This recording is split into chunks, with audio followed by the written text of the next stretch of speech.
지금 윤석열 지지율 관련해서 얼마나 얼토당토하는 일이 벌어지고 있는지, 특히 여론조사 공정의 실체에 대해서 다시 한번 이번 영상을 통해 싹 정리를 하도록 하겠습니다.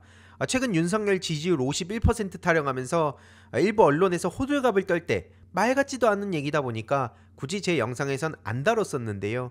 오늘 왜 다루게 됐는지는 좀 짤막하게 요약해서 전해드리도록 하겠습니다. 보시다시피 여론조사 공정, 겉으로는 공정을 저렇게 걸어놓지만 실제로는 공정과는 가장 거리가 먼 그런 여론조사 기관이죠. 그리고 여기에 조사 주관이 어디냐? 바로 펜앤드마이크입니다. 이것만 보더라도 정치 고관여층, 민주시민들은 당연히 말도 안 되는 결과다, 그 이유가 다 여기 있었구나, 이런 반응들을 보이고 있지만, 그럼에도 불구하고 혹시나 이걸 또 믿는 사람들이 있을 텐데 이건 어떻게 하냐, 그리고 꼭 그게 아니라 하더라도 설마 진짜 뭐가 다른 움직임이 있는 거 아니야? 이렇게 불안해하시는 분들이 계신데요. 일단 전혀 그럴 필요가 없습니다. 일단 그 이유를 하나씩 말씀을 드리도록 하겠습니다. 일단 이 여론조사 공정에 대해서 선관위 실태조사를 나서게 됐는데, 여기서 부실 운영이 지적당했다, 이러한 단독 보도가 오늘 새벽에 나왔는데요. 한마디로 요약해보면 선관위에서 최근 여론조사 공정에 대한 문제를 삼았다고 보시면 됩니다. 편법 운영 관련한 내용이 핵심이고요. 이게 문제는 적발이 되더라도 처벌 권한이 부재하다. 그래서 이와 관련한 제도 개선을 우리가 계속해서 요구를 해야 되는 겁니다. 이 여론조사 그 기관 관련해서 지금 안 그래도 지난 대선 때도 그렇고 이게 하루 이틀 된 문제가 아니죠. 하지만 이게 계속 방치가 되어 오니까 결국 이 지경까지 온 거 아니겠습니까? 이 여론조사 공정에 대해서 직접 업체까지 방문을 했다고 합니다. 여심위에서 방문한 결과 편법적으로 운영된 정황을 파악했다. 그래서 일단 분석 전문 인력에 대한 자질이 의심된다. 이게 여심위 판단이었다 하고요. 유령 직원 가능성, 허위 서류 제출 의심, 이것만 보더라도 얼마나 저쪽을 믿을 수 없는지는 금세 우리가 알 수 있는 겁니다. 하지만 여러 가지 이 제도적인 결함들 때문에 여전히 여론조사 기관으로 등록이 돼 있고 해당 인력의 근무 현황을 제대로 파악하기도 어렵다는 게 현실이고요. 당연히 이쪽에서 여론조사 공정 측에서는 이걸 반박하고 있는 상황이죠. 하지만 이에 대해서 이미 신뢰는 밑바닥을 치고 있는데요. 그래서 여론조사 업계 관계자들도 이 문제에 대한 지적을 계속해서 하고 있는 겁니다. 이러다 보니까 어떤 문제가 생깁니까?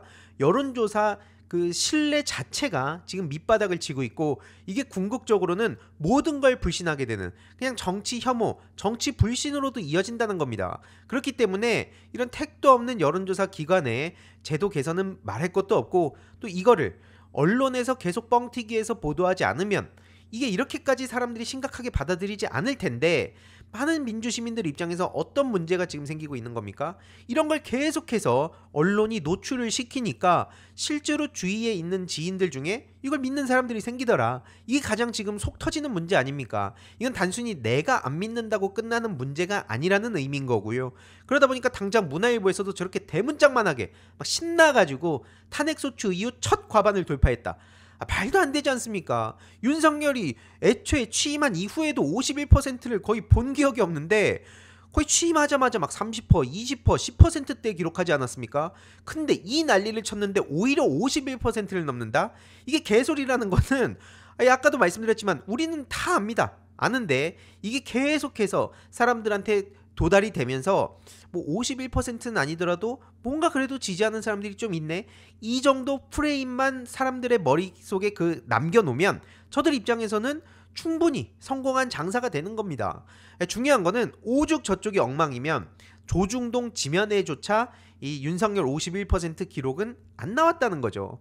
조선일보, 중앙일보, 동아일보에서조차 원래는 저런 거 얼마나 호들갑 떨면서 뛰어댑니까? 하지만 이 여론조사 공정, 이 펜앤마이크 관련한 내용은 제대로 씻지도 않았다는 거예요. 지상파 매체의 뉴스에도 관련 보도는 나오지도 않았다는 겁니다. 근데 이걸 두고 앞서 보셨듯이 여기저기서 떠들어대니까 이제 많은 시민들 입장에선 속이 뒤집히는 거고요. 특히 전원책 같은 사람 또 얘기 떠드는 거 보세요. 막 여기저기 나와가지고 도대체 이 전원책이라는 사람이 무슨 전문성으로 자꾸 저렇게 얘기하는지도 모르겠는데, 이건 단순한 동정심을 넘어서 탄핵 역풍, 돌풍, 태풍이 될 거다. 개인적으로 그렇게 비나이다 하는 건 알겠는데, 이게 도대체 무슨 의미가 있다고 자꾸 따옴표로 저렇게 실어주냐? 이게 가장 많은 시민들이 답답해하고 지금 분노하는 포인트입니다. 근데 이에 대해서 민주당이 그럼 뭐하냐? 또 이런 얘기를 하시는 분들이 계실 텐데요. 지금 제가 사이버 심리전도 계속 말씀드리지 않았습니까?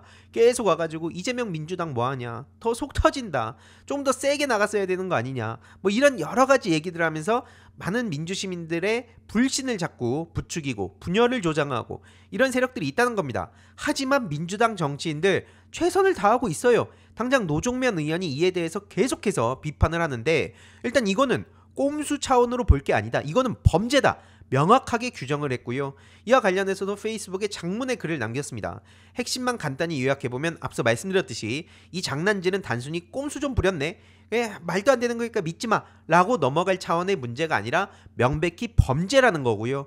특히 언론사들에 대해서도 사실상 공범이라고 따끔하게 지적합니다. 특히 앞서 보셨듯이 문화일보 장난질 이거 그냥 넘어갈 수 없고요. 거기뿐만 아니라 서울신문, 2대12, 쿠키뉴스, 헤럴드경제, 파이낸셜뉴스 이런 데서 동조를 한 만큼 여기에 그 이름 올린 기자들보다 이 뒤에 숨어서 지시한 자의 신상을 까고 싶다. 이게 가장 심각한 문제의 본질이란 겁니다. 아무튼 앞서 말씀드렸듯이 인용 보도한 언론사의 문제가 매우 크다는 거고요. 특히 이름이 있는 언론사들이 자꾸 동시다발적으로 이걸 보도하니까 여론 왜곡이란 범죄의 목적이 달성이 된다는 거죠. 이런 엉터리에 사악하기까지 한 이 조사 결과 아무 쓰잘데기도 없는 원래는 말도 안 되는 폐기 처분에 마땅한 내용들을 마치 뭐가 있는 것처럼 자꾸 사람들한테 도달되게 만드니까 이에 대해서 소위 윤석열을 아직까지도 옹호하는 사람들이 신나게 또 이걸 심리전으로 써먹는 거 아니겠습니까? 그래서 기자들도 이거에 대해서는 분명하게 문제의식을 가지고 대해라 라고 얘기를 하고 있고요. 물론 이렇게 지적한다고 언론인들이 듣지 않죠. 그래서 이거는 제도적으로 손을 볼 필요가 있다는 겁니다. 아무튼 그래서 이런 그 여론조사에 대한 문제 여기에 또 그치는 게 아니라 이후에도 민주당이 또 이 수치에 놀라서 과잉 대응한 것처럼 또 왜곡을 하고 있다. 이렇게 추가적으로 문제제기를 따박따박 하고 있습니다. 노종면 의원이 특히 그 명태균 게이트 국면에서도 맹활약을 했었는데 지금 이런 그 언론의 장난질, 결탁이죠. 이 여론조사 조작 문제 그리고 여론 조성 조작 문제. 그래서 신인규 변호사님하고도 이 문제에 대해서 같이 공감을 해서 여론 조사 조작 문제, 명태균이죠. 여론 조성 조작 문제 대표적으로 이준석 씨가 있습니다. 이 둘에 대해서도 확실하게 이번에 잡아내야 된다. 확실하게 매듭을 지어야 된다. 이렇게 열심히 목소리를 내는 중입니다. 그래서 이와 관련해서 특히 이준석 씨는 내일 일요일 그 오후 3시 라이브 방송을 통해 조금 더 자세히 전해드릴 예정이고요. 아무튼 이따위 트래픽 장사하는 언론인 이들에 대해서도 문제 제기를 하고 있습니다. 결국 그 몸통을 찾아서 뿌리를 뽑아야 된다는 거고요. 이에 대해서 많은 시민들도 이 문제를 알고 있습니다. 윤석열이 대통령으로 있을 때에도 50%는커녕 20-30%대에서 왔다 갔다 하고 막 10%대였는데 뭐 말도 안 되는 소리들을 저렇게 하고 있냐 이렇게 문제를 삼고 있는 거고요. 그래서 제가 몇 주 전에 말씀드렸듯이 여론조사 공정의 실체를 다시 한번 볼 필요가 있습니다. 실제로 갔더니 뭐 직원들 나오지도 않고 뭐 있지도 않았는데 이게 에스더 기도 운동하고 연결이 돼 있었다. 가짜뉴스의 중심에 있었죠. 그래서 이슬람, 동성애, 난민 이와 관련한 다양한 가짜뉴스들 막 쏟아내고 있었고 요 대표이사, 사내이사가 또 어떻게 연결이 되냐 온라인상에서 여론 조성하고 그런 허위 조작 정보를 막 뿌려대고 이런 짓거리를 하던 사람들이었다는 겁니다. 그리고 집회도 많이 했는데 거기에 또 맨날 했던 얘기가 앞서 말씀드렸듯이 뭐 동성애 얘기하고 뭐 종북 얘기하고 그냥 이걸 디폴트 값으로 갖고 있다는 거예요. 근데 이들이 마치 무슨 이름을 공정자로 단다고 해서 무슨 공정한 여론조사 기관이다 라고 볼 수가 없다는 겁니다. 그러한 정황이 앞서 보셨듯이 기사를 통해서도 드러난 거고요.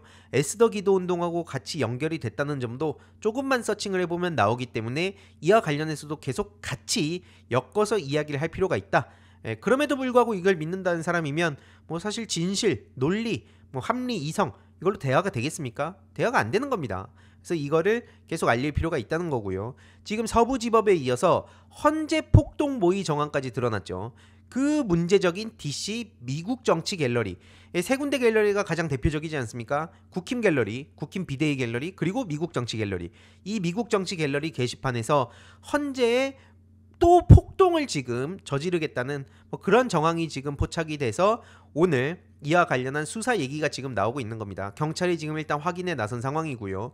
여기저기서 또 그렇게 활개를 치고 다니면서 아직까지도 정신 못 차리고 저렇게 날뛰는 이유가 뭐냐? 뭐 사이비 종교 쪽이랑 얽힌 문제도 있겠지만 일단 중요한 건 제대로 처벌을 받은 선례가 아직까지도 크게 없기 때문에 여전히 저런 짓거리를 저지르고 있는 겁니다. 물론 이제 일반 네티즌들 중에 소위 저쪽에 그냥 가스라이팅을 당해서 저런 짓거리를 저지르는 것들은 일정 정도 실제 인생은 실전이다, 참교육으로 대안이 되지만 사이비 종교 쪽이랑 얽혀가지고 움직이는 것들은 훨씬 더 긴밀하게 얽혀있는 문제이기 때문에 이건 단순한 고발만으로 해결이 불가능하다. 이거는 확실하게 그 몸통까지 추적해가고 자금줄을 끊어내는 데까지 우리가 계속 관심을 가져야 된다 말씀을 드리고요. 뭐 보시다시피 경찰 차벽을 뛰어넘을 사다리, 야구방망이, 헬멧 이걸 준비했다는 글까지 막 올라오고 있습니다. 그러면서 퍼지데이 얘기가 나오고 뭐 화교 척살 이런 얘기까지 지금 나오고 있는데요. 이 퍼지데이는 뭐냐? 미국의 영화와 관련된 건데 하루 그 12시간 법의 통제가 사라지고 모든 불법 행위가 용인되는 국가 공휴일, 이 내용을 다룬 영화를 갖고 와가지고 지금 본인들도 폭동을 또 저지르겠다는 겁니다. 완전히 제정신이 아닌 것들이에요. 저들이 저러고 날뛸 수 있는 배경이 또 뭐가 있습니까? 윤석열 내란 우두머리를 끝까지 지키자고 하는 용산 대통령실, 그리고 국힘 내란 폭도당이 뒷배를 또 든든히 지켜주고 있기 때문에 다 이 지경까지 온 거 아닙니까? 지금까지도 윤석열은 문제가 없다, 윤석열을 지키러 더 적극적으로 뛰어들자, 용산 대통령실도 지금 이런 식으로 나서기 시작했다는 내용이고요. 정진석 씨도 여전히 입법권 운운하면서 이 내란이 정당했다 얘기를 떠들고 있습니다. 그러니까 이런 문제가 지금 아직까지도 지속이 되고 있고 저들은 더 똘똘 뭉치는데 지금 이런 와중에도 기승전 민주당 비난만 하는 게 맞냐 이겁니다. 아무튼 이와 관련해서는 내일 일요일 오후 3시 라이브를 통해 조금 더 자세히 전해드리도록 하겠습니다. 이번 영상도 재미있게 보셨다면 구독과 멤버십 부탁드립니다. 특히 멤버십 희동이님들께 정말 감사드린다는 점 다시 한번 말씀드리고요. 주위에도 널리 공유 부탁드리겠습니다.